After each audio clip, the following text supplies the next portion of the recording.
Hello and welcome to filler form. I am Aleem Akhtar, sociology teacher at filler form. So अभी हम लोग unit 3 कर रहे हैं जो कि है बेसिक कॉन्सेप्ट इन सोशियोलॉजी। सो देखते हैं, स्टार्ट करते हैं आज यूनिट 3 का पार्ट 2, क्योंकि पार्ट 1 कल हम लोगों ने कल कर लिया है। आज हम लोग पार्ट 2 स्टार्ट करेंगे बेसिक कॉन्सेप्ट के। 2 मिनट वेट करते हैं, सारे लोग ज्वाइन कर लें, उसके बाद स्टार्ट करते हैं।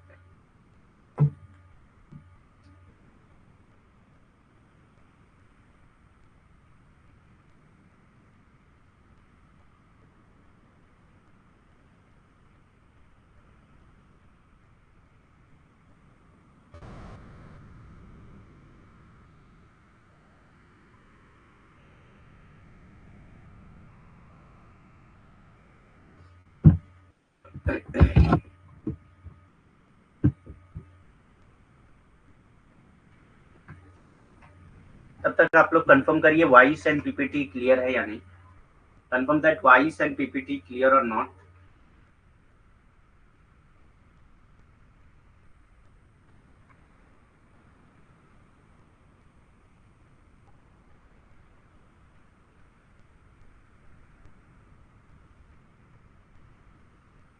ओके, तो स्टार्ट करते हैं सेशन।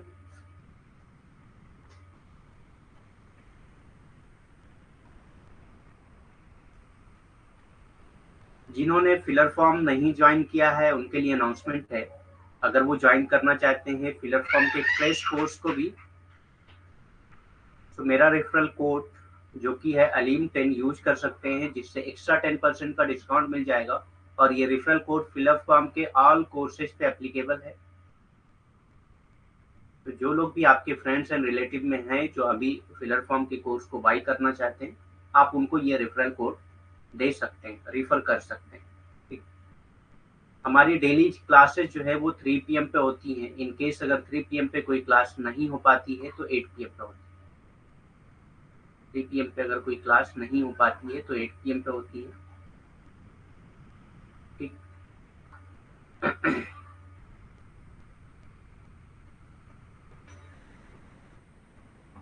तो स्टार्ट करते हैं। हम लोगों ने कल कल्चर की पूरी डेफिनेशन देखी थी कि कल्चर की अलग अलग लोगों ने कैसी डेफिनेशन दी है, क्या क्या कहा है कल्चर के बारे में।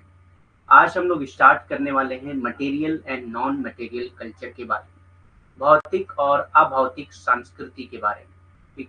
भौतिक और अभौतिक संस्कृति के बारे में, material and non material culture दोनों में फर्क क्या होता है ये हम लोग देखेंगे। Material culture refers to the object और belonging of a group of people. ठीक। मटेरियल कल्चर क्या है? वो ऑब्जेक्ट या बिलोंगिंग जो किसी ग्रुप की या लोगों की होती है, ग्रुप ऑफ पीपल, यानी कि किसी ग्रुप की जो बिलोंगिंग है या ऑब्जेक्ट है, उसी को मटेरियल कल्चर कहा जाता है। किसी एक आदमी का ऑब्जेक्ट, किसी एक आदमी की बिलोंगिंग जो है कभी भी कल्चर का पार्ट नहीं होती है, बल्कि अगर वो ग्रुप की बिलोंगिंग है, ग्रुप का ऑब्जेक्ट है, ठीक, तो वो क्या कहलाता है? मटेरियल कल्चर कहलाता है। जैसे कि मंदिर है या मस्जिद है, ठीक, तो ये क्या है? मटेरियल है, एक जगह है। ठीक। एक जगह है, तो ये किसी एक की नहीं होती है, बल्कि पूरे पूरे धर्म की होती है, पूरी कम्युनिटी की होती है, पूरे ग्रुप की होती है। तो इसको हम मटेरियल कल्चर में रख सकते हैं। ठीक। लेकिन किसी एक आदमी की जो पर्सनल चीज है उसको आप मटेरियल कल्चर में नहीं रख सकते, क्योंकि पर्सनल चीजों से जो है कल्चर नहीं बनता है, बल्कि ग्रुप से कल्चर बनता है। तो ऐसी चीजें, ऐसे ऑब्जेक्ट, ऐसे बिलोंगिंग्स जो किसी ग्रुप ऑफ पीपल से बिलोंग करते हों, ऐसी चीजों को मटेरियल कल्चर कहा जाता है। ऐसी बहुत सारी चीजें होती हैं। ठीक। जैसे लोग पेड़ों को देवता मान लेते हैं, तो वो सबका एक होता है। ठीक। सब लोग एक ग्रुप जो है उसको मान रहा होता है, तो वो भी क्या हो जाएगा? एक मटेरियल कल्चर का हिस्सा हो जाएगा। ठीक। भौतिक और अभौतिक संस्कृति में सबसे पहले आता है भौतिक संस्कृति। भौतिक संस्कृति लोगों के समूह की वस्तुओं या सामानों को संदर्भित करती है, यानी कि जो लोगों का समूह है, यानी कि एक समूह की जो वस्तुएं हैं या सामान है, उसी को संदर्भित करता है। कोई व्यक्तिगत वस्तु, कोई व्यक्तिगत सामान जो है वो भौतिक संस्कृति का हिस्सा नहीं हो सकता। लेकिन ऐसी वस्तु या ऐसे सामान जो पूरे समूह के माने जाते हैं, पूरे समूह से उस सामान का संबंध हो, तो ऐसी चीजों को संदर्भित करने के लिए भौतिक संस्कृति का शब्द यूज किया जाता है। ठीक।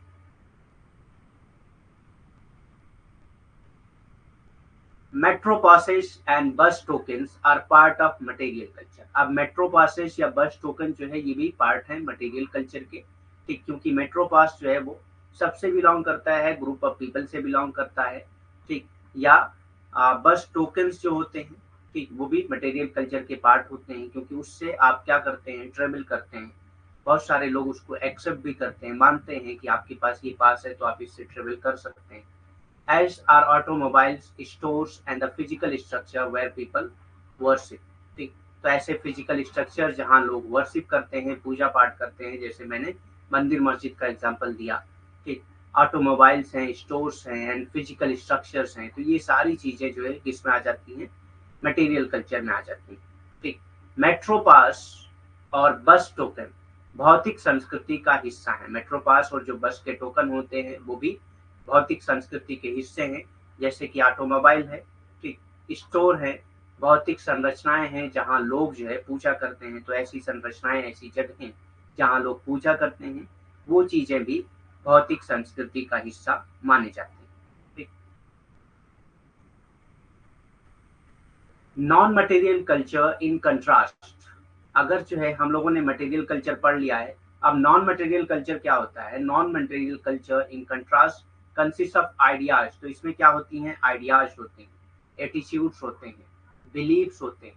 ठीक, तो non material culture consist of ideas, attitude, belief of a society. एक सोसाइटी की क्या बिलीफ है, क्या आइडियाज हैं, क्या एटीट्यूड है, ये किस में आता है, नॉन मटेरियल कल्चर में आता है। ठीक, ये नॉन मटेरियल कल्चर में आता है।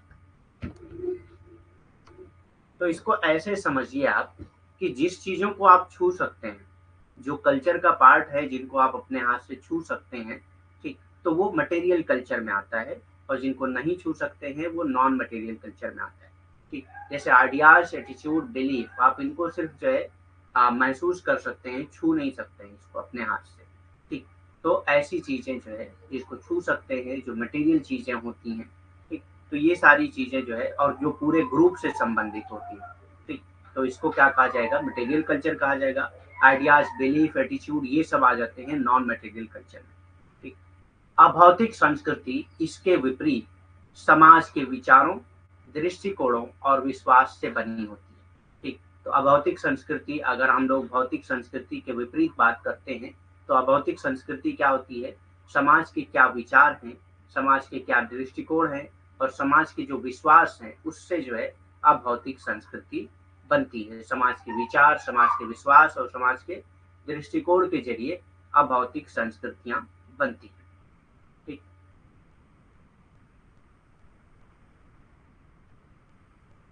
नेक्स्ट कॉन्सेप्ट आता है कल्चरल लैग। कल्चरल लैग एक कॉन्सेप्ट है। लैग कहते हैं पीछे रह जाना, लैग कहते हैं पीछे रह जाने को। ठीक,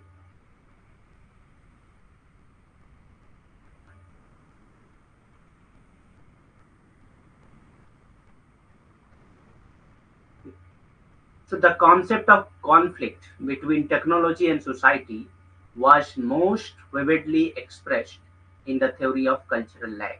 यानी कि कल्चरल लैग की जो थ्योरी है वो बताती है कि टेक्नोलॉजी और सोसाइटी के बीच में क्या कॉन्फ्लिक्ट चल रहा है। यानी कि सोसाइटी और टेक्नोलॉजी के बीच में हमेशा कॉन्फ्लिक्ट चलता रहता है, हमेशा सोसाइटी और टेक्नोलॉजी के बीच में कॉन्फ्लिक्ट चलता रहता है। और इस कॉन्सेप्ट को सबसे ज्यादा एक्सप्रेस किया गया है कल्चरल लैग के कॉन्सेप्ट के जरिए। Conceived and energetically promulgated by William Fielding, fielding Ogburn. ठीक, WFR ऑगबर्न के नाम से आमतौर पे जाना जाता है, विलियम फील्डिंग ऑगबर्न।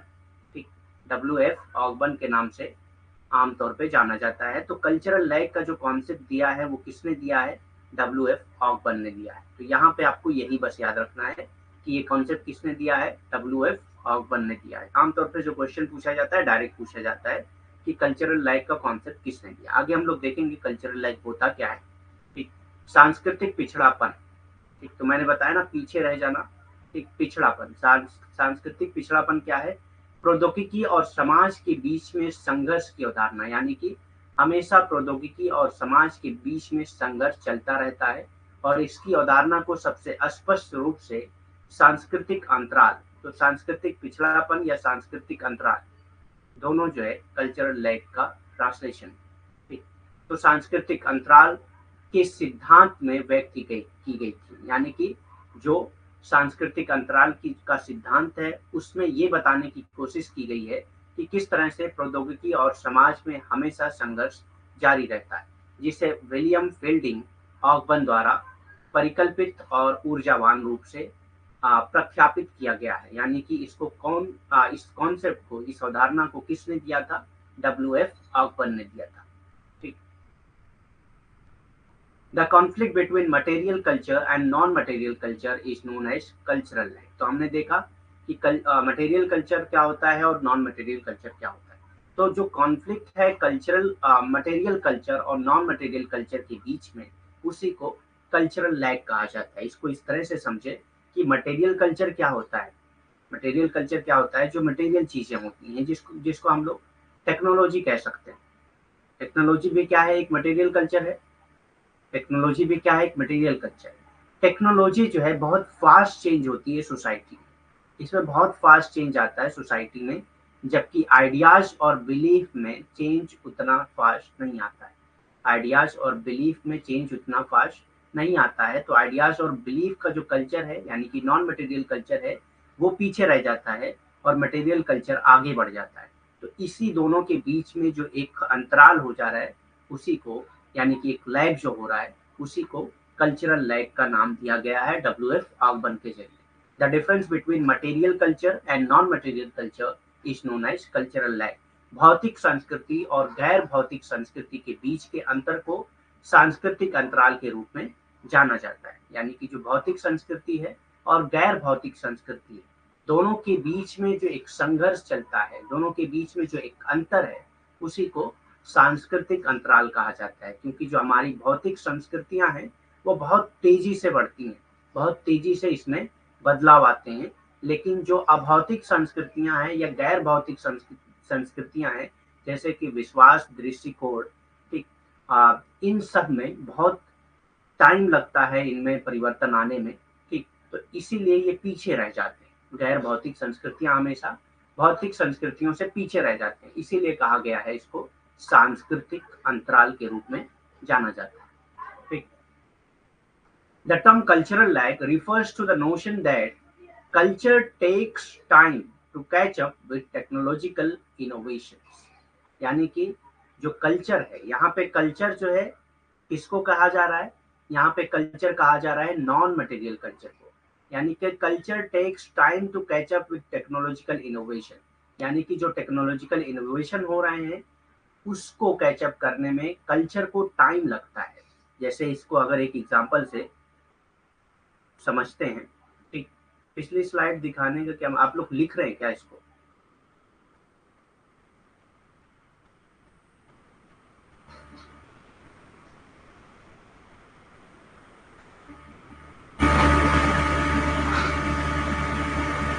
देखिए,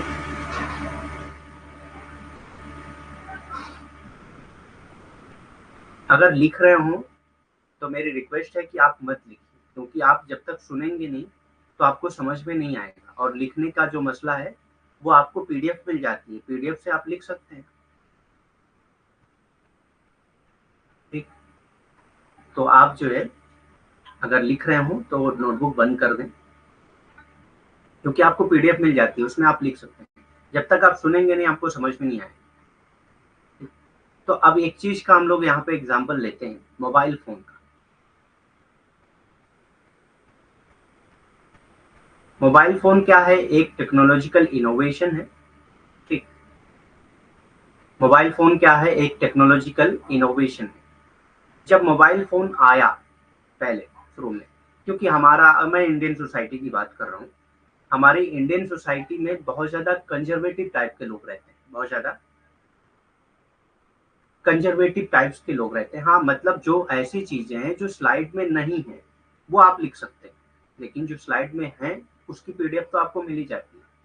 ठीक, तो जो ऐसी चीजें हैं जो स्लाइड में नहीं है, आपको लगता है कि आप लिख लेंगे तो वो समझ में आ जाएगा, तो आप लिख सकते हैं, उसमें कोई दिक्कत नहीं है। ठीक, तो मोबाइल फोन क्या है, एक टेक्नोलॉजिकल इनोवेशन है।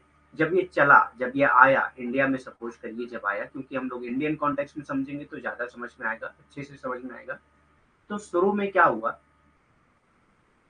क्योंकि हमारी जो सोसाइटी है वो मेल डोमिनेटेड सोसाइटी है, पैट्रियार्कल सोसाइटी है। यहाँ पे पुरुषों का जो है वो बहुत ज्यादा बोलबाला है, वो पुरुषों की ही ज्यादा चलती है, ये कह सकते हैं।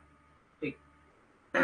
तो क्या होता है, जब मोबाइल आती है तो लोग जो है पहले तो इसका अपोज करते हैं कि किसी को नहीं यूज करना चाहिए इसको। फिर धीरे धीरे मेल डोमिनेटेड सोसाइटी थी, तो मेल ने ये समझ लिया कि मोबाइल फोन सिर्फ हम ही यूज कर सकते हैं, बाकी फीमेल इसका यूज नहीं कर सकते। धीरे धीरे, क्योंकि ये टेक्नोलॉजिकल इनोवेशन था, ये बढ़ता गया, धीरे धीरे लोग जो है इसको कैचअप करने लगे, लेकिन टाइम लिया इन्होंने कैचअप करने में। अभी भी आप इंडिया में कई ऐसी जगहें पाए जाएंगे, बहुत सारी सोसाइटीज ऐसी इंडिया में पाई जाती हैं जहाँ पे अभी भी ये बिलीफ है कि गर्ल्स को मोबाइल नहीं यूज करना चाहिए, खासतौर से ऐसी गर्ल्स जिनकी मैरिज नहीं हुई है, ठीक, जो मैं अनमैरिड है। ठीक, तो ये सब क्या है, एक तरह का हमारा जो नॉन मटेरियल कल्चर है, जो हमारी बिलीफ है, आइडियाज हैं, वो एक कैचअप करने में दिक्कत कर रही है। जो टेक्नोलॉजिकल इनोवेशन है उसको कैचअप करने में दिक्कत कर रही है, हालांकि ऐसा कुछ नहीं है भाई। एक पुरुष अगर मोबाइल यूज कर रहा है, एक मेल अगर मोबाइल यूज कर रहा है, तो वो जितना उस मोबाइल का गलत इस्तेमाल कर सकता है उतना एक गर्ल्स भी कर सकती है, और जितना सही से वो यूज कर सकता है उतना एक गर्ल्स भी कर सकती है। तो ये क्या है, एक तरह से हमारा जो हमारे सोसाइटी में जहाँ पे हम रहते हैं वहाँ का जो कल्चर है वो टेक्नोलॉजिकल इनोवेशन को कैचअप करने में टाइम लेता है, and the resulting social problem that are caused by this lag. ठीक, और उसकी वजह से बहुत सारी सोशल प्रॉब्लम्स भी आती हैं इस लैग की वजह से, क्योंकि हम लोग अगर टेक्नोलॉजिकल इनोवेशन के साथ चलें तो बहुत कुछ चेंज हो सकता है, बहुत कुछ परिवर्तन आ सकता है, लेकिन चूंकि हमारा कल्चर जो है थोड़ा सा टाइम ले लेता है, इसकी वजह से बहुत सारी सोशल प्रॉब्लम क्रिएट हो जाती हैं, उसी को कल्चरल लैग कहा जाता है। तो होप समझ में आ गया होगा ये। ठीक। सांस्कृतिक अंतराल शब्द इस धारणा को संदर्भित करता है कि संस्कृति को तकनीकी नौचारों और इस अंतराल के कारण होने वाली सामाजिक समस्याओं को पकड़ने में समय लगता है। यानी कि ये मानते हैं, सांस्कृतिक अंतराल शब्द का इस्तेमाल इस बात के लिए किया गया है, इस बात को संदर्भित करता है कि हमारी जो संस्कृति है, यानी कि गैर भौतिक संस्कृति जो है, वो जो तकनीकी नवाचार होते हैं उनको पकड़ने में, उनको अपनाने में बहुत ज़्यादा समय लगाता है, जिसकी वजह से समाज में बहुत सारी समस्याएं आ जाती हैं, और इसी को सांस्कृतिक अंतराल भी कहा जाता है। ठीक।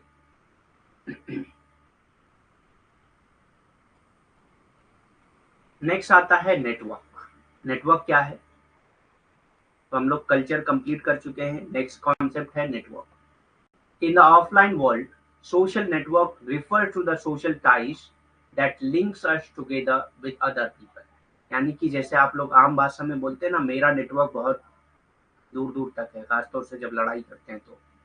ठीक, मैं ये कर सकता हूँ, वो कर सकता हूँ। तो ये क्या है कि आप कितने लोगों के साथ आपकी जान पहचान है, कितने लोगों के साथ आपकी टाइज है, ठीक, कितने लोगों के साथ आप जो है उठते बैठते हैं, इंटरेक्शन होता है, ठीक, वो सारी चीजें क्या हैं, आपके नेटवर्क को बताती हैं।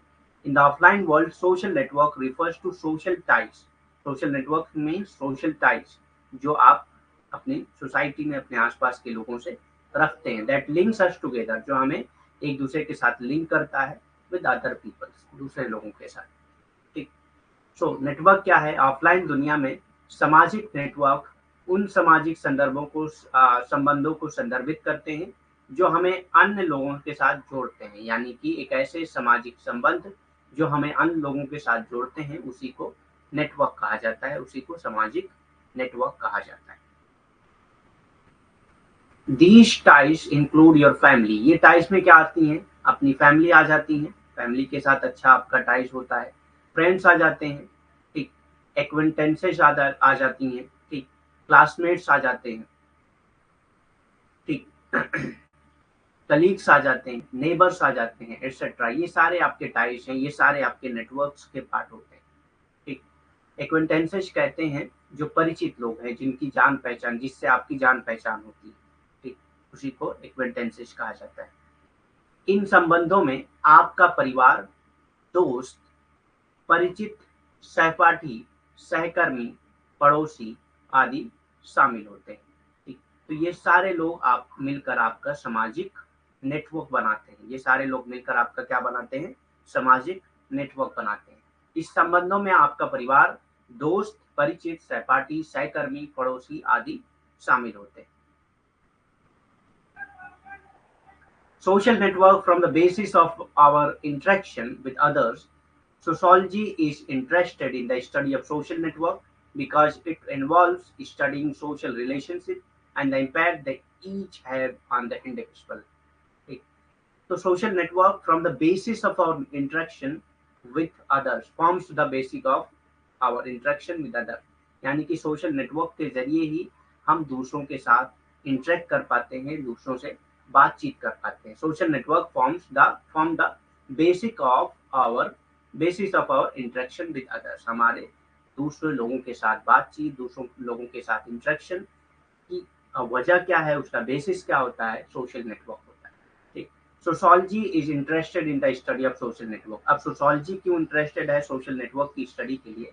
क्योंकि सोशोलॉजी हमेशा दो लोगों के बीच में, समाज में दो लोगों के बीच में सोशल रिलेशनशिप्स क्या होती हैं, ठीक, इनकी स्टडी करता है।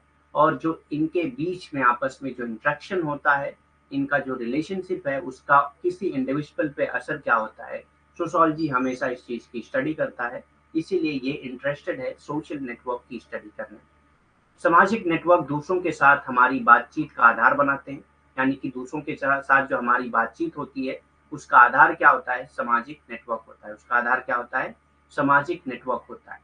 समाज शास्त्र सामाजिक नेटवर्क के अध्ययन में रुचि रखता है। समाज शास्त्र जो है वो सामाजिक नेटवर्क के अध्ययन में रुचि रखता है। क्यों रखता है? क्योंकि इसमें सामाजिक संबंधों और प्रत्येक व्यक्ति पर उनके प्रभाव का अध्ययन करना शामिल होता है। ठीक, क्योंकि इसमें एक सामाजिक संबंध होता है और प्रत्येक व्यक्ति पर उनके प्रभाव का अध्ययन करना शामिल होता है। ठीक, इसमें सामाजिक संबंध होता है। सोशल नेटवर्क में, सामाजिक नेटवर्क में सामाजिक संबंध होता है और हमेशा समाजशास्त्री ये अध्ययन करने की कोशिश करते हैं कि जो व्यक्ति के बीच में जो बातचीत होती है, व्यक्ति के बीच में जो एक तरह का संबंध है, सामाजिक संबंध होता है, उसका प्रभाव उस व्यक्ति पर क्या पड़ता है। ये समाजशास्त्री या समाजशास्त्र हमेशा इस बात को पहचानने की, जानने की कोशिश करता है। इसीलिए समाजशास्त्र सामाजिक नेटवर्क का भी अध्ययन करता है। ठीक, सोशल नेटवर्क थ्योरी। अब सोशल नेटवर्क थ्योरी क्या होती है? Social network theory is an umbrella term of theories. तो ये क्या है? अम्ब्रेला टर्म ऑफ थ्योरीज है। यानी कि बहुत सारी थ्योरीज हैं जो सोशल नेटवर्क के बारे में बात करती हैं। दैट फोकसेस ऑन इंडिविजुअल, जो किस पे फोकस करते हैं? इंडिविजुअल पे फोकस करते हैं, टीम पे फोकस करते हैं, ऑर्गेनाइजेशन पे फोकस करते हैं, and the wave of interpersonal relationship. और इंटरपर्सनल रिलेशनशिप की जो एक झुंड है, जो वेव है, उस पे ये ज्यादातर फोकस करते हैं। That both constraint and enable human action in the social system। जो क्या करते हैं, जिनकी वजह से, यानी कि जो इंटरपर्सनल रिलेशनशिप है, जो टीम्स हैं, जो ऑर्गेनाइजेशन है, जो इंडिविजुअल है, वो किसी भी एक्शन को सोशल सिस्टम में, किसी भी ह्यूमन एक्शन को या तो मदद करते हैं वो एक्शन होने में, या उसको रोकते हैं। तो बहुत सारे एक्शन को सोसाइटी रोकती है और बहुत सारे एक्शन को सोसाइटी बढ़ावा देती है। ठीक, सामाजिक नेटवर्क सिद्धांत। सामाजिक नेटवर्क सिद्धांत उन सिद्धांतों के लिए एक छत्र शब्द है। यानी कि बहुत सारे सिद्धांत हैं और उन्हीं सिद्धांतों के लिए एक छत्र शब्द है सामाजिक नेटवर्क सिद्धांत। जो सिद्धांत इस बात पे ज्यादा फोकस करते हैं कि जो व्यक्तियों, टीमों और संगठनों पर ध्यान केंद्रित करते हैं। यानी कि ऐसे सिद्धांत जो व्यक्तियों, टीमों और संगठनों पर ज्यादा ध्यान केंद्रित करते हैं और पारस्परिक संबंधों के वेब पर ध्यान केंद्रित करते हैं। और जो पारस्परिक संबंध है, उसका जो एक झुंड है, उस पे ज्यादातर फोकस करते हैं। ये कांस्टेंट कहते हैं दबाना, किसी चीज को रोकना। ठीक, तो मैंने बताया कि सोशल एक्शन, समाज जो है बहुत सारे एक्शन करने से आपको रोकता है। जैसे कोई आपराधिक चीज है, कोई अपराध है, कोई क्रिमिनल एक्टिविटी है, तो उससे करने के लिए समाज रोकता है आपको। और इनेबल करना मतलब किसी चीज को बढ़ावा देना, ठीक। तो क्वेश्चन मतलब रोकना। जो इन सामाजिक प्रणालियों में मानव क्रिया को बाधित और सक्षम करते हैं, तो ये क्या करते हैं, सामाजिक प्रणाली में जो मानव क्रिया है वो सामाजिक नेटवर्क के जरिए बाधित हो सकती है या सक्षम हो सकती है, ठीक। अब सोशल नेटवर्क की डेफिनेशंस क्या है, परिभाषाएं क्या हैं अलग अलग, जैसे हम लोगों ने कल्चर की डेफिनेशन पढ़ा था, वैसे ही हम लोग सामाजिक नेटवर्क या सोशल नेटवर्क की डेफिनेशन देखते हैं। Social network have been defined by Dennis Marsten as a structure. Dennis Marsten ने कैसे सोशल नेटवर्क को डिफाइन किया है, it is a structure of social relationship. ये क्या है, structure of social relationship linking social actors, जो सोशल एक्टर्स को आपस में लिंक करता है, जो सोशल एक्टर्स को आपस में लिंक करता है। तो it is a structure of social relationship linking social actors, ठीक। सामाजिक नेटवर्क को डेनिस मार्स्टेन द्वारा सामाजिक अभिनेताओं को जोड़ने वाले सामाजिक संबंधों की संरचना के रूप में परिभाषित किया गया, ठीक।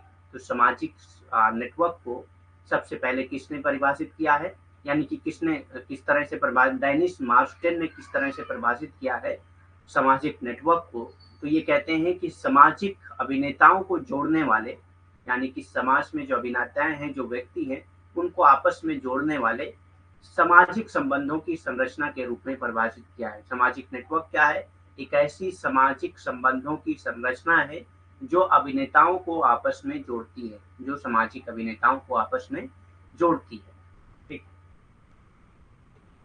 Formation of social network. अब सोशल नेटवर्क बनता कैसे है, फॉर्मेशन ऑफ सोशल नेटवर्क, सामाजिक नेटवर्क का गठन कैसे होता है।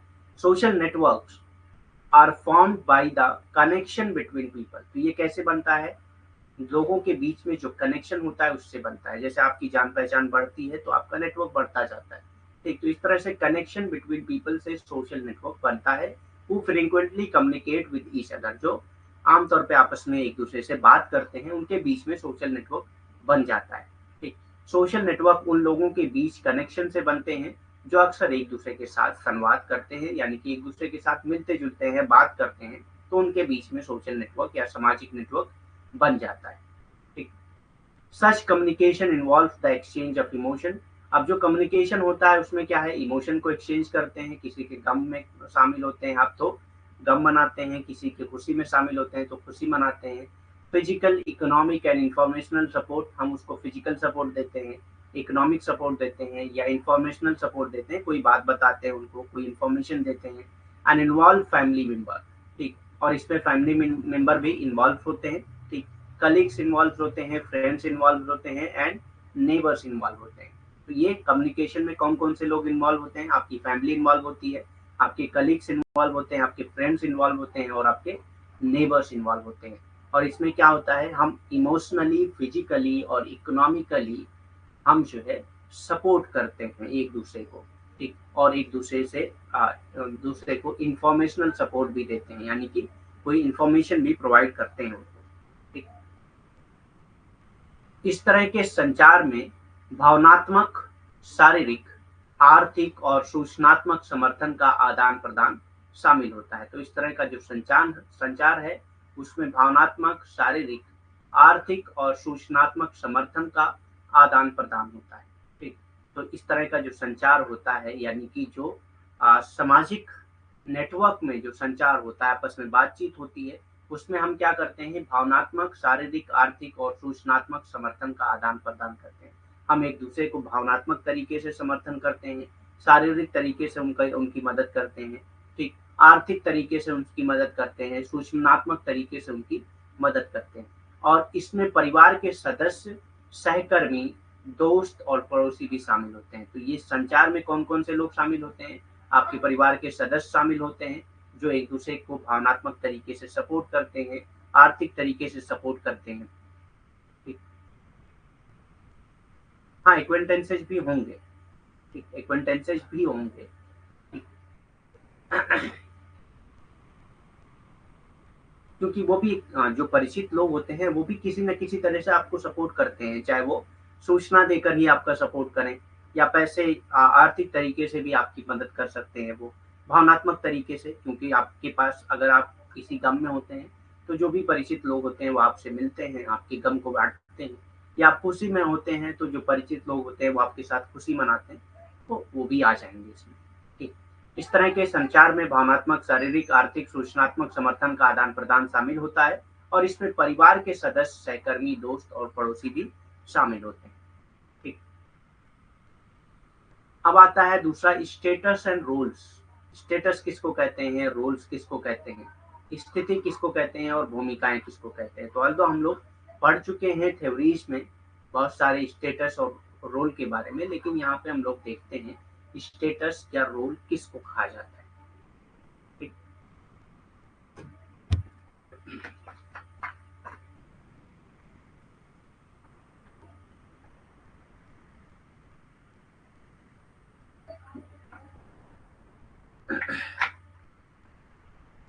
Status describe the position of a person occupies in a particular setting.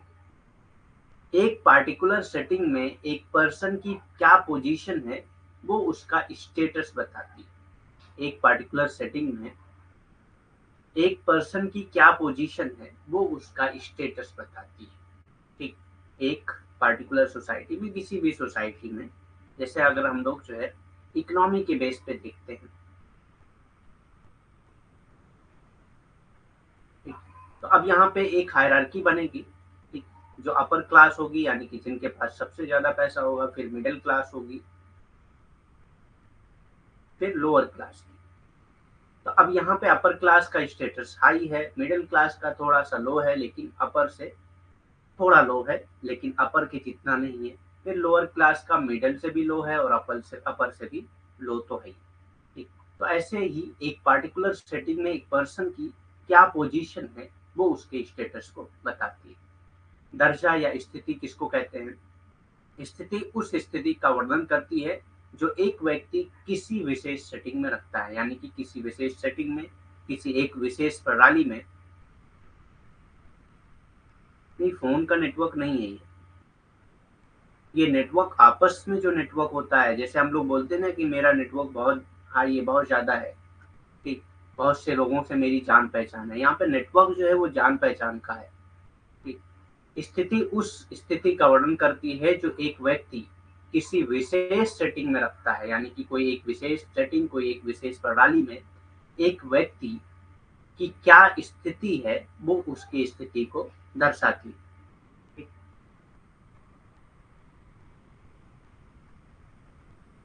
We all occupy several statuses and play the role that may be associated with them. हमारे पास हमेशा status होते हैं, जरूरी नहीं, मैंने एक इकोनॉमी के बेस पे बताया, लेकिन एक फैमिली में हर आदमी का कुछ ना कुछ स्टेटस होता है। फादर है, फैमिली में फादर है, तो फादर उस पोजीशन पे है, फादर चूंकि फादर की पोजीशन पे है इसलिए इसका स्टेटस क्या है, फादर है। ठीक। इसका स्टेटस जो है हाई होगा, बच्चों से तो हाई होगा। ठीक। तो अब यहाँ पे समझिए, यहाँ पे समझ में आएगा स्टेटस क्या होता है। ठीक। We all occupy several status, सबके पास कुछ ना कुछ स्टेटस होता है। जैसे कि एक फादर है तो एज अ फादर उसका स्टेटस है, एक सन है तो एज अ सन उसका स्टेटस है, एक डॉटर है तो एज अ डॉटर उसका एक स्टेटस है, और एक क्या है, एक वाइफ है या मदर है तो as a wife, as a mother उसका अलग अलग स्टेटस होता है। तो हर आदमी आपके पास कुछ ना कुछ स्टेटस होता है। आप बैक करके देख लीजिएगा, अभी पहले आगे का समझ लीजिए, बाद में रिकॉर्डेड क्लासेस आप देख लीजिएगा, समझ में आ जाएगा। ठीक। सो हमारी सभी हम सब कभी कई स्थितियों पर कब्जा कर लेते हैं। ठीक है, थोड़ा ट्रांसलेशन अजीब होता है, तो मतलब कि हम में जो जो भी लोग हैं, जितने भी लोग हैं हमारे आसपास, सबके पास कुछ ना कुछ स्थिति होती है। चाहे एक पिता के तौर पे वो उसकी स्थिति क्या होती है, चाहे एक पिता की होती है उसकी स्थिति क्या है, चाहे वो एक बच्चा एक बेटे की, पुत्र की हो सकती है, एक बेटी की हो सकती है, एक माँ की हो सकती है, और एक पत्नी की हो सकती है। जब भी एक बच्चा पैदा होता है वहीं से उसका स्टेटस शुरू हो जाता है, वहीं से क्या है, उसका स्टेटस शुरू हो जाता है। एक बच्चा पैदा हुआ तो वो किसी का बेटा होगा और किसी का ग्रैंडसन होगा, ठीक, किसी का नाती होगा, किसी का पोता होगा। तो इस तरह से उसका कुछ ना कुछ स्टेटस होता है, ठीक। जैसे ही बच्चा पैदा होता है वहां से उसका स्टेटस शुरू हो जाता है। हाँ, हर चीज में होता है स्टेटस, हर चीज में हो सकता है। ये तो मैं फैमिली का बता रहा हूँ कि फैमिली में आप कौन कौन से स्टेटस होते हैं। आप बाहर निकले तो एक मैनेजर है उसका स्टेटस है, एक कंपनी में जो एचआर है उसका अलग स्टेटस है, जो वर्कर है जो एम्प्लॉय है उसका अलग स्टेटस है। आप किसी स्कूल में गए, जो प्रिंसिपल है उसका अलग स्टेटस है, जो वाइस प्रिंसिपल है उसका अलग स्टेटस है, और जो टीचर है उसका अलग स्टेटस है, जो स्टूडेंट है उसका अलग स्टेटस है। हर सेटिंग में कुछ ना कुछ स्टेटस हर आदमी के पास होते हैं, ठीक।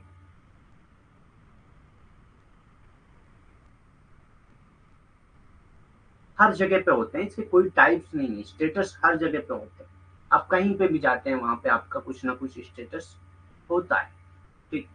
आप ट्रेन में हैं तो एज अ ट्रेवलर आपका एक स्टेटस, वहाँ पे जो टीटी आ रहा है टिकट चेक करने के लिए उसका एक अलग स्टेटस है, वहाँ पे जो पुलिसकर्मी आ रहे हैं जो सुरक्षा के लिए लगाए जाते हैं वहाँ पे, ठीक, उनका अलग स्टेटस है।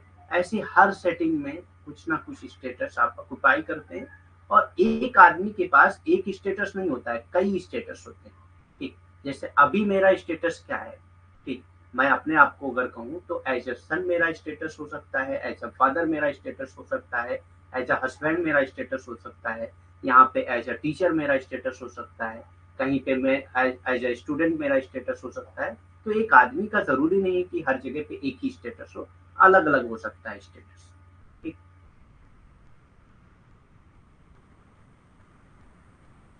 रोल क्या होता है, अब उसी स्टेटस, जब आप एक कोई स्टेटस ऑक्युपाई करते हैं तो उससे जुड़े हुए बहुत सारे रोल होते हैं, उससे जुड़े हुए बहुत सारे रोल होते हैं। जैसे कि एक फादर है तो फादर एज अ फादर तो उसका स्टेटस है, फादर क्या है, वो एक स्टेटस है उसका। एज अ फादर इसकी जिम्मेदारी है कि वो इकोनॉमिकली, इमोशनली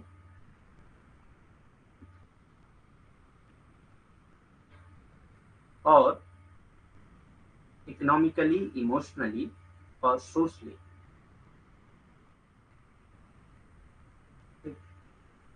सपोर्ट करे अपने सन या डॉटर को। एज अ फादर इसकी ये जिम्मेदारी है। तो ये जो जिम्मेदारियां हैं एज अ फादर, ठीक, ये इसके रोल्स हैं। स्टेटस से जुड़ी हुई जो जिम्मेदारियां होती हैं वो रोल्स कहलाती हैं। एक स्कूल में जो प्रिंसिपल है उसका, प्रिंसिपल जो है वो उसका स्टेटस है। प्रिंसिपल को क्या क्या करना चाहिए वो उसका रोल है, ठीक। प्रिंसिपल को क्या क्या करना चाहिए एज अ प्रिंसिपल, वो उसका रोल है। घर में एक लड़की है वो वाइफ हो सकती है, एज अ वाइफ उसके क्या क्या काम हो सकते हैं वो उसका रोल है, ठीक। और वाइफ क्या है, उसका एक स्टेटस, ठीक। ऐसे ही वो बाहर निकली, कहीं पे एम्प्लॉयड होगी, ठीक, मान लेते हैं एचआर है तो एज एचआर उसका एक स्टेटस है। एचआर, एज एच आर उसको क्या क्या काम करने हैं, क्या क्या ड्यूटीज निभानी है, वो उसके रोल्स होते हैं, ठीक। A role is the set of norms, values, behaviour and personality characteristics attach to an status, ठीक। यानी कि एक स्टेटस से जुड़ी जो वैल्यूज होते हैं, जो नॉर्म्स होते हैं, जो बिहेवियर होते हैं, जो पर्सनालिटी कैरेक्टरिस्टिक्स होती हैं, ये सारी चीजें स्टेटस के साथ जुड़ी होती हैं। जो जैसे एक फादर है तो उसको फादर को फादर की तरह ही रहना होगा, ठीक। फादर को फादर की तरह ही रहना होगा। फादर की तरह रहने के लिए बहुत सारी वैल्यूज होती हैं, बहुत सारे नॉर्म्स होते हैं, और उसका बिहेवियर भी एज अ फादर होना चाहिए। उसकी पर्सनालिटी भी फादर के तौर पे होनी चाहिए, ठीक। और ये सारी चीजें जो है क्या कहलाती है, रोल कहलाती है, ठीक। भूमिका क्या है, भूमिका एक स्थिति से जुड़े मानदंडों, मूल्यों, व्यवहारों और व्यक्ति विशेषताओं का समूह है, ठीक। व्यक्तित्व विशेषताओं का समूह है, यानी कि जो स्थिति है उससे जुड़े जो भी भूमिकाएं होती हैं, उससे जुड़ी भूमिकाएं होती हैं, जो स्थिति है उसी से जुड़ी भूमिकाएं होती हैं। यानी कि एक स्थिति जो आपको मिली है, उस स्थिति में आपको क्या क्या करना है, उस स्थिति में आपके मानदंड क्या होंगे, आपके मूल्य क्या होंगे, आपके व्यवहार क्या होंगे, आपके व्यक्तित्व विशेषताएं क्या होंगी, ये सारी चीजें भूमिका में आ जाती है, ठीक। नेक्स्ट आता है रोल कॉन्फ्लिक्ट। रोल कॉन्फ्लिक्ट क्या होता है? भूमिका के लिए संघर्ष। भूमिका संघर्ष कह सकते हैं, ठीक के लिए मत करिए, भूमिका संघर्ष। रोल कॉन्फ्लिक्ट यानी कि भूमिका संघर्ष। Role conflict results from the competing demand of two or more roles that vie for our time and energy। ठीक, तो भूमिका संघर्ष हमारे समय और ऊर्जा के लिए होड़ करने वाली दो या दो से अधिक भूमिकाओं की प्रतिस्पर्धा मांगों का परिणाम है। जैसे कि आपका बर्थडे है, आपका बर्थडे है, आपने अपने फादर को फोन किया जो एक कंपनी में मैनेजर है। आपने अपने फादर को फोन किया जो एक कंपनी में मैनेजर है। तो एज अ मैनेजर वो अपना एक रोल जो है निभा रहे हैं। आप जो है, क्योंकि आपका बर्थडे है, आपने उनको फोन किया कि आप जो है मेरे बर्थडे में आके शामिल होइए, यानी कि जो जो चीजें लानी है, केक वगैरह हो गए या डेकोरेशन के सामान हो गए या खाने के सामान हो गए, गिफ्ट्स वगैरह हो गए, आप फोन करके उनको बता रहे हैं कि आप एज अ फादर, क्योंकि आप फादर हैं और आज मेरा बर्थडे है तो आपकी ये जिम्मेदारी है। ठीक, तो ये तो ठीक है, आपने फोन कर दिया, लेकिन वहां पे एज अ मैनेजर उसको कोई जिम्मेदारी मिली हुई है। ठीक, अब या तो वो मैनेजर की जिम्मेदारी पूरी कर ले या तो फादर की। एक टाइम पे दो स्टेटस से डिमांड आ रही है। ठीक, एक टाइम पे दो स्टेटस से डिमांड आ रही है, यानी कि दो स्टेटस कह रहे हैं कि अलग अलग रोल प्ले करो। ठीक, मैनेजर जो है वो एज अ मैनेजर जो उसका मैनेजर के तौर पे जो स्टेटस है वो उससे कह रहा है कि मैनेजर के तौर पे आपको कंपनी में ही रहना है और बहुत सारे रोल्स प्ले करने हैं। आपको अपने बच्चे का बर्थडे मनाने नहीं जा सकते आप। ठीक, क्योंकि आपके क्योंकि आपका अभी वर्किंग आवर चल रहा है, तो ये क्या है, एक तरह से आप रोल के बाहर चले जाएंगे। और एज अ फादर जो है आपकी जिम्मेदारी है कि आप अपने बच्चे का बर्थडे मनाएं, क्योंकि उसका खुशी है, इमोशनली आप उसको जाके सपोर्ट करें, गिफ्ट वगैरह दें, केक वगैरह लेके जाएं, डेकोरेशन के सामान लेके जाएं।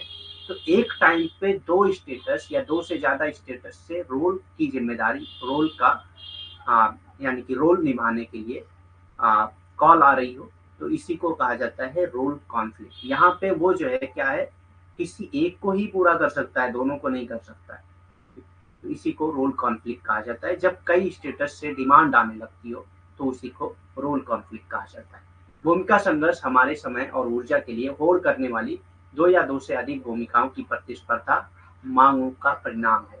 यानी कि जब दो या दो से अधिक भूमिकाएं जो होती हैं, दो या दो से अधिक स्थितियों से जो भूमिका निभाने के लिए मांग आती है, उसी को भूमिका संघर्ष कहा जाता है। ठीक, तो समझ में आ गया भूमिका संघर्ष क्या होता है या रोल कॉन्फ्लिक्ट क्या होता है। The more statuses we have and the more role we take. जितना ज्यादा स्टेटस हमारे पास होगा उतना ज्यादा रोल हम लेंगे। जैसे एक बच्चा पैदा हुआ तो वो एक सन है। ठीक, मान लेते हैं एक बच्चा है जो मेल है, तो वो पैदा हुआ तो एक सन है। ठीक, एक ग्रांड सन हो सकता है, मतलब अलग अलग इसके स्टेटस हो सकते हैं, लेकिन अभी इसके पास कोई जिम्मेदारी नहीं है। अभी जो है रोल प्ले करने के लिए इसको कोई कुछ चीजें नहीं करनी है। अभी चूंकि वो बच्चा है तो उसका स्टेटस ऐसा है कि उससे कोई भी रोल एक्सपेक्टेशन अभी नहीं है। सब मानते हैं कि बच्चा है तो ये कुछ नहीं कर सकता। ठीक, धीरे धीरे वो बढ़ता जाता है तो उसका स्टेटस बढ़ता जाता है। जितना ज्यादा उसके स्टेटस बढ़ते हैं उतना ज्यादा रोल बढ़ता है। आगे जाके वो स्टूडेंट बना तो अब इसके रोल बन गए। ठीक, स्टूडेंट बना तो इसके रोल बन गए कि घर आके होमवर्क पूरा करना है, स्कूल में जाके पढ़ाई करना है, जो मैम है या सर है उनको जाके ग्रीट करना है। ये सारी चीजें उसके रोल से जुड़ जाती है। ठीक, तो यहाँ पे यही कहा गया कि जितना ज्यादा स्टेटस होगा उतना ज्यादा रोल आपको निभाना पड़ेगा। अब स्टूडेंट है, ठीक, स्टूडेंट यूनियन का ये प्रेसिडेंट हो गया, समझ समझ लीजिए। ठीक, तो इसने तो एज ए स्टूडेंट कुछ रोल इसको मिले होंगे।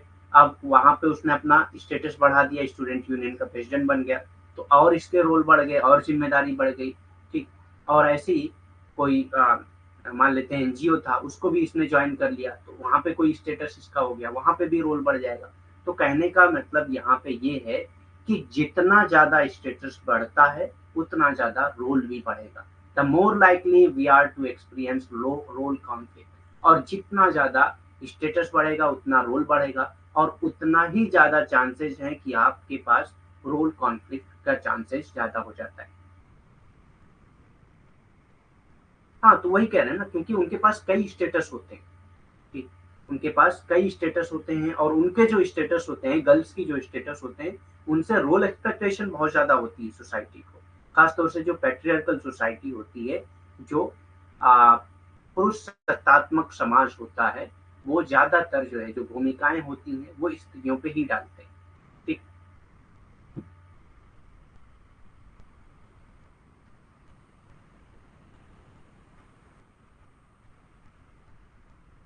एक पर्सन टीचर है बाय प्रोफेशन और फिलर फॉर्म में स्टूडेंट है, तो क्या रोल कॉन्फ्लिक्ट में आएगा? ये कब आएगा? जैसे आप अगर हैं, आप कहीं पे टीचर हैं, मान लेते हैं, ठीक, और फिलर फॉर्म पे स्टूडेंट है, ठीक। अगर आपकी क्लास 3 बजे है और 3 बजे आपकी वहाँ पे एज़ अ टीचर आपकी क्लास है, ठीक। तो वहाँ पे एज़ अ टीचर आपका रोल क्या था कि वहाँ पे पढ़ाना है। फिलर फॉर्म पे आप चूँकि एक स्टूडेंट हैं, तो 3 बजे आपकी क्लास होती है, तो एज़ अ स्टूडेंट आपका रोल होना चाहिए कि आपको यहाँ पे पढ़ना है। तो दोनों के रोल में कॉन्फ्लिक्ट हो रहा है, इसको भी रोल कॉन्फ्लिक्ट कहेंगे। ठीक, ठीक, इसको भी रोल कॉन्फ्लिक्ट कहेंगे। समझ में आ रहा है ना? तो रोल कॉन्फ्लिक्ट क्या है? रोल कॉन्फ्लिक्ट यही है कि एक टाइम पे कई स्टेटस से अगर डिमांड आने लगे, एक टाइम पे कई स्टेटस से अगर डिमांड आने लगे, जैसे एक स्टूडेंट है, वो स्टूडेंट यूनियन का प्रेसिडेंट भी है और एक एनजीओ का मेंबर भी। ठीक, तो एक टाइम पे हो सकता है कि उसकी क्लास चल रही हो, तो एज अ स्टूडेंट उसको क्लास करना चाहिए, और वहीं पे कोई प्रोटेस्ट चल रहा है, तो as a student union president उनको जो है वहाँ पे मौजूद होना चाहिए प्रोटेस्ट को सपोर्ट करने के लिए।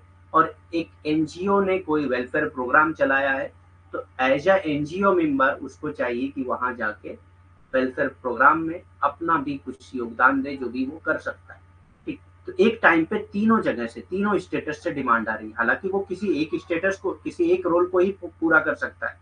ठीक, सबको नहीं कर पाएगा एक टाइम पे, तो वो चूज करेगा कि मैं क्लास करूं या प्रोटेस्ट में जाके सपोर्ट करूं या एनजीओ में जाके वेलफेयर प्रोग्राम में सपोर्ट करूं।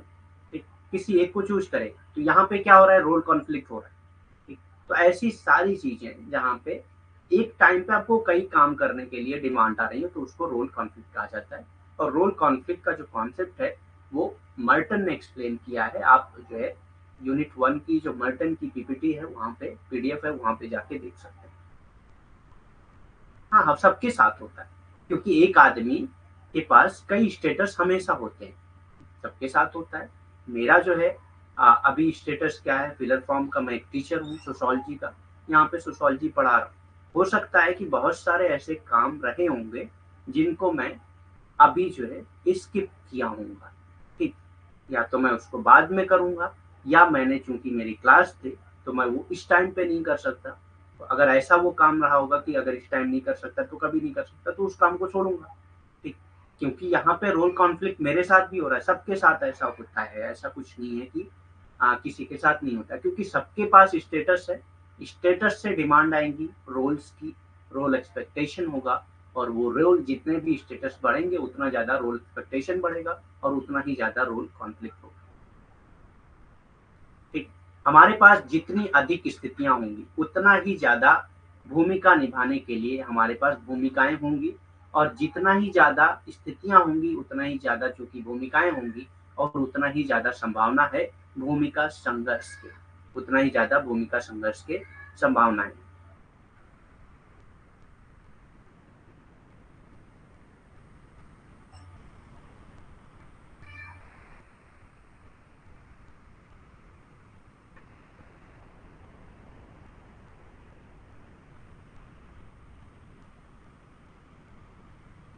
नेक्स्ट आता है आइडेंटिटी,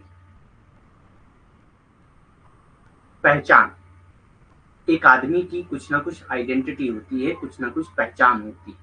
ठीक, नाम अगर आपसे लिया जाए, किसी का नाम लिया जाए, जैसे आपके सामने अगर मेरा नाम लिया जाता है अलीम सर, ठीक, तो मेरी एक आइडेंटिटी है, मेरी एक पहचान है, आपके माइंड में तुरंत मेरी सारी आइडेंटिटी आ जाएगी।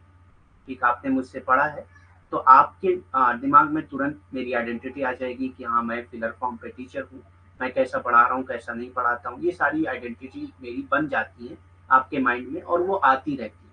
ठीक, ऐसे हर इंसान की कुछ ना कुछ एक आइडेंटिटी होती है। Identity encompasses the memories. Identity से क्या होता है,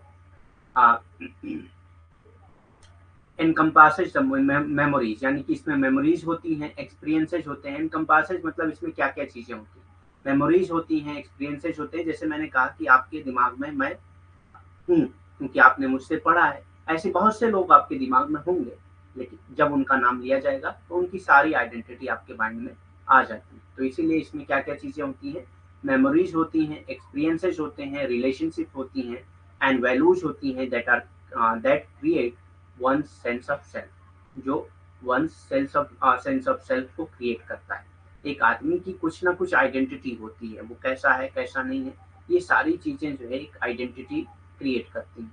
पहचान उन यादों, अनुभवों, रिश्तों और मूल्यों को सम्मोहित करती है जो स्वयं की भावना पैदा करते हैं। यानी कि वो रिश्ते, वो अनुभव, वो यादें और वो मूल्य जो है, जो एक आदमी के स्वयं को बनाते हैं, एक आदमी की पहचान को बनाते हैं। ठीक, उसी को पहचान कहा जाता है, आइडेंटिटी कहा जाता है। This amalgamation creates a steady sense of who one is over time, even as new facets are developed and incorporated into one's identity.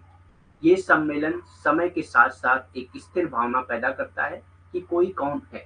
ठीक, धीरे धीरे जो है आप उसके बारे में एक भावना, एक जो है सेंस बना लेते हैं कि एक आदमी है तो वो कौन है। जैसे मैंने अभी अपना एग्जांपल दिया कि आपके माइंड में मेरी एक पहचान बन गई है। जैसे ही मेरा नाम दिया जाएगा, आपके माइंड में वो सारी चीजें आ जाएंगी कि मैं कैसा हूँ, कैसा पढ़ाता हूँ, कहाँ पे हूँ, क्या पढ़ा रहा हूँ।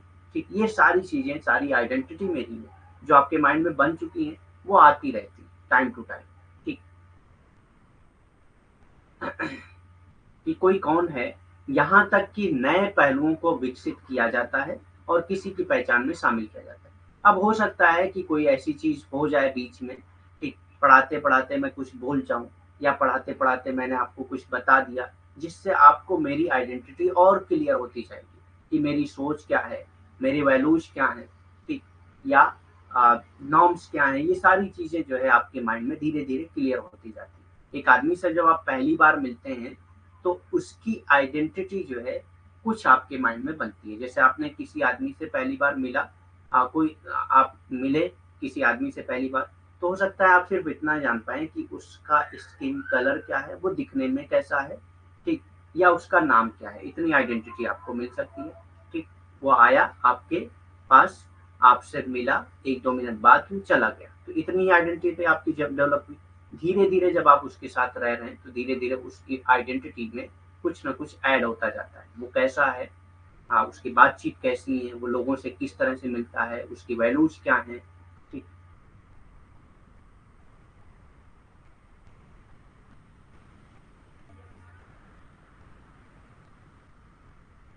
एक दो दिन में नहीं बनती, ये बात तो सही है। एक दो दिन में पूरी तरीके से पहचान नहीं बनती, ये कह सकते हैं।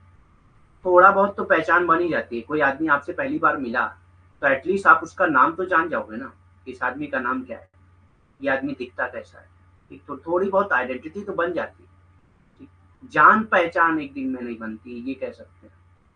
ठीक, यहाँ पे जो पहचान है वो उस आदमी की पहचान के बारे में बात हो रही है। ठीक, जैसे आप किसी आदमी को देखे, उसकी पहचान कैसे करेंगे दोबारा अगर आप देखते हैं उसको। ठीक, उसकी आवाज से पहचान सकते हैं, उसके कपड़े पहनने के तरीके से पहचान सकते हैं, या उसके दिखने उसकी जो दिखावा है, यानी कि जैसा वो दिखता है, ठीक, उससे आप पहचान सकते हैं, उसकी बातचीत से पहचान सकते हैं। कि कभी-कभी क्या होता है कि हम बहुत पहले किसी से मिले हों, तो उनका चेहरा नहीं याद रहता है। लेकिन जब से वो बात करने लगता है, आप वो समझ जाते हैं कि अच्छा आप फलाँ आदमी हैं, ठीक। तो उसकी पहचान की बात हो रही है, जान-पहचान 1 दो दिन में नहीं बनती, ये आप कह सकते हैं, ठीक। पहचान तो हर आदमी की 1 ही 2 सेकंड में भी बन सकती है, और पहचान में बहुत सारी चीज़ें ऐड होती जाती हैं धीरे-धीरे, ठीक। जैसे आप इतनी तो पहचान हो जाएगी आपकी कि उसका नाम क्या है, दिखता कैसा है, ठीक। फिर आप उससे मिलेंगे, तो वो उसकी सोच क्या है ये आपको पता चलेंगी। वो लोगों के बारे में क्या सोचता है ये पता चलेगा, वो एजुकेशन के बारे में क्या सोचता है ये पता चलेगा। धीरे-धीरे उसकी आइडेंटिटी में धीरे-धीरे ऐड होती जाती हैं चीज़ें।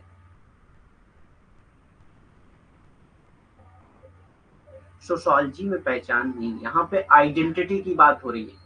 जैसे एक आदमी है, सपोज़ करिए मैं हूँ, जैसे मैं अपना एग्ज़ाम्पल दे रहा हूँ, ठीक। मेरी आपसे जान-पहचान इतनी नहीं है कि आप मुझको मतलब पर्सनली जानते हो, मैं कहाँ रहता हूँ, मैं अभी मतलब क्या हूँ, क्या नहीं हूँ, ये कोई नहीं जानता है।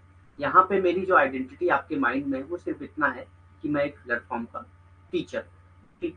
तो ये मेरी आइडेंटिटी आपके माइंड में है, ये बनी हुई है। ऐसे हर आदमी की कुछ ना कुछ आइडेंटिटी होती है। आपसे कोई आदमी पहली बार मिला है, ठीक, तो उसकी आइडेंटिटी आपके माइंड में क्या होगी, उसका नेम क्या है, वो दिखता कैसा है, ये सारी चीज़ें हो जाएँगी, ठीक। तो और धीरे-धीरे आइडेंटिटी जैसे-जैसे आप उससे मिलते जाते हैं, उसकी आइडेंटिटी बनती जाती है, ठीक। यहाँ पे आइडेंटिटी मतलब एक-दूसरे से पहचान नहीं है, यहाँ पे आइडेंटिटी मतलब एक आदमी को आप किस तरह से पहचानेंगे अगर आप उसको देखते हैं तो, ठीक। जैसे आप किसी से मिले, अब आप उसको मोबाइल में उसका फ़ोटो देख रहे हैं, तो आप पहचान जा रहे हैं, तो उसकी आइडेंटिटी बन गई ना, उसके जैसा वो दिखता है, वो उसकी आइडेंटिटी एक बन गई।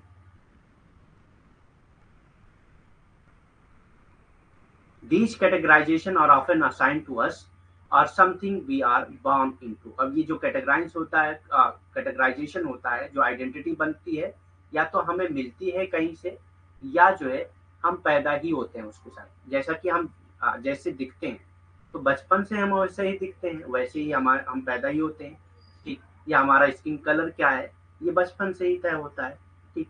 तो कुछ चीज़ें बचपन से होती हैं, कुछ चीज़ें बाद में भी होती हैं।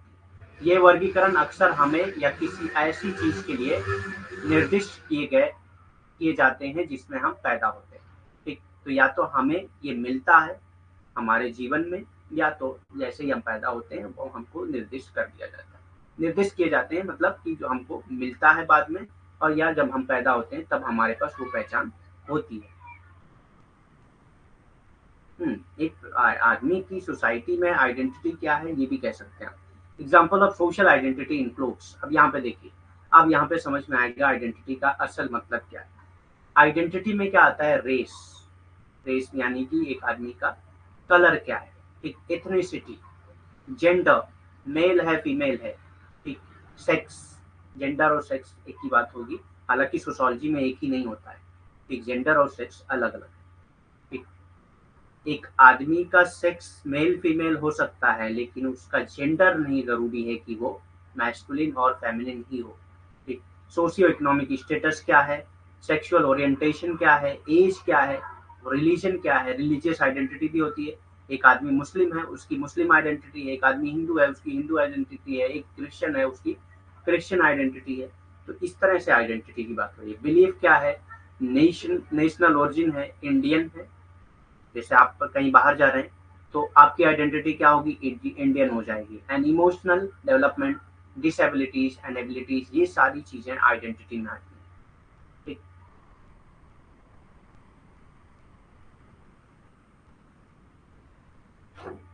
सामाजिक पहचान के लिए उदाहरण में शामिल हैं जाति, यानी कि जो पहचान है उसमें क्या क्या शामिल होती है, जाति, जातीयता, लिंग, सामाजिक आर्थिक स्थिति, यौन अभिविन्यास, आयु, धर्म, धार्मिक विश्वास, राष्ट्रीय मूल और भावनात्मक विकास संबंधी असमानताएं और क्षमताएं, ये सारी चीजें जो है इसमें पहचान में शामिल होती है।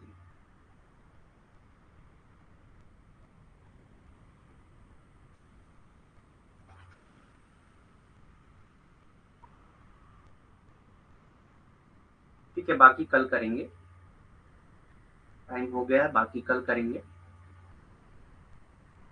और भी कोई क्वेश्चन है तो आप कर सकते हैं, any question you can ask.